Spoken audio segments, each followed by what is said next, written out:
Choli qushi turk yozuvchisi Rashod Nuriy Guntegin qalamiga mansub roman. İlk bor 1922-yil chop etilgan. Asarda yosh o'qituvchi Feride va uning Kamronga bo'lgan muhabbati haqida hikoya qilinadi. Romanni o'zbek tiliga Mirzakalon Ismoiliy tarjima qilgan.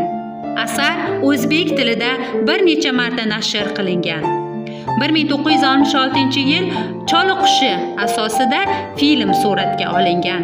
1986 hamda 2013-yillarda esa asar asosida teleserial olingan. Romandagi voqealar Birinchi jahon urushi arafasida yuz beradi. Asarning bosh qahramoni Feride sho'x, quvnoq, erkin ruhli qiz. Uning Choli qushi, ya'ni kichkina qush laqabi ham aynan shu xarakteridan kelib chiqqan. U yoshligida ota-onasidan ayrilib, qarindoshlari qo'lida ulg'ayadi. Ich-ichidan mehr va muhabbatga muhtoj bo'lsa-da, buni sho'xligi ortiga yashiradi. Feride amakivachchasi Kamronni sevib qoladi.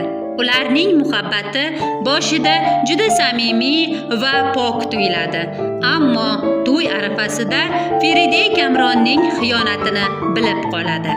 Bu voqea uning qalbini sindiradi va u hammasini tashlab yangi hayot boshlashga qaror qiladi. Feride uzoq viloyatlarga ketib, o'qituvchi bo'lib ishlaydi. Bu jarayonda u qiyin hayot sharoitlari, yolg'izlik, turli insonlarning munosabati bilan yuzlashadi. Bu sinovlar orqali u tobora kuchli, mustaqil va matonatli ayolga aylanadi. Asarda Feridening insoniy fazilatlari ham ochib beriladi. U mehribon, fidoyi bo'lib, boshqalarga yordam berishga intiladi. Ayniqsa, yetim bolalarga bo'lgan munosabati uning qalbi naqadar pok ekanini ko'rsatadi. Feridening hayoti orqali muallif shuni ko'rsatadiki, chin sevgi, sabr va matonat oxir-oqibat insonni baxtga olib boradi. Kasbi tuman axborot kutubxona markazi siz aziz kitobxonlarga Rashod Nuriy Gunteginning Choli qushi asarini o'qishga tavsiya etadi.